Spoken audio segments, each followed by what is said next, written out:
Hey everybody. Oh, that sound must mean it's Halloween. Either that or someone's using a really weird soundboard. I think we should get into the spirit and talk about some scary stories. So I'm going to talk about used games. Everyone loves video games, right? But not everyone likes old video games, which is why game companies don't produce and sell those old games. That and the store restockers would get confused. Okay, we got Donkey Kong here. Wait, that guy came out like 40 years ago. What the f*** is a Fling Smash? So if you're as strange of a human as I am, you want these old games. So, what do? Well, you buy used games. Man, I love buying used games. Oh yeah, I forgot to tell you guys that this year my Halloween costume is a liar. Why are these things everywhere? Not only does every place that sells new games also sells used games, but there's also sometimes used games at the most random places. I once saw used games at a Value Village.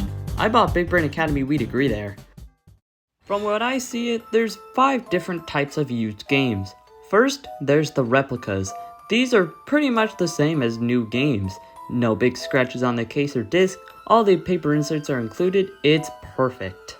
Then there's what I like to call the C students. They work fine in a collection, but they could be a bit off. The manual might be missing or there's some leftover sticker. Maybe there's a weird stain or a small cut in the box, but overall, these are perfectly respectable to own. Then there are the disappointments.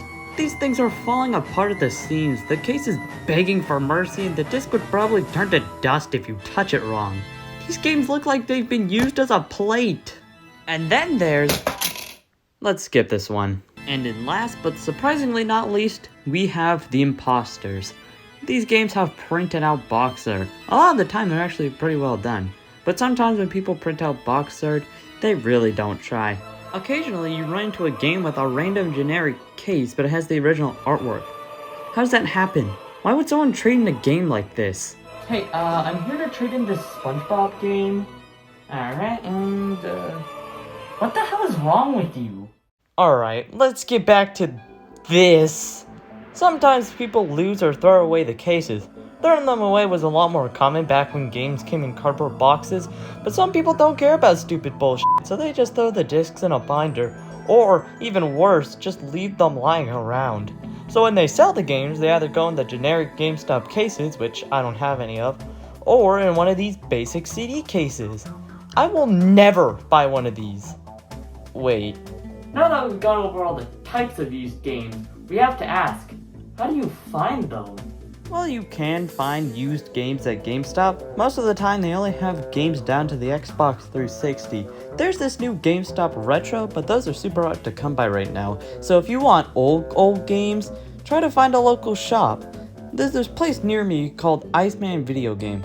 This place is amazing. They have a great selection of games, good prices, and super nice employees. You're welcome for the free advertising.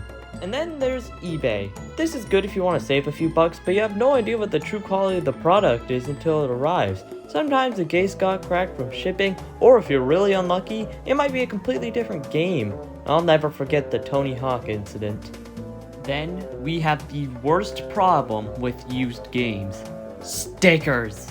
Most of the time these are easy peel-offs, but there are some that are pretty much etched onto the case. I have so many games with little sticker pieces on them and it really pisses me off. And then with sports games, those usually have these silver stickers which you shouldn't even try to peel off since they leave so much residue. The problems with used games will forever be a part of the gaming space, especially considering all the big companies will eventually stop making physical games, and the only way to get physical games is used. So while all these problems are super annoying, they're a necessary evil for collecting. And all these reasons show that you really don't need to go all out on your Halloween decorations. You can just make it scary by having a used copy of Skylanders Trap Team. Nobody will ever come near your house.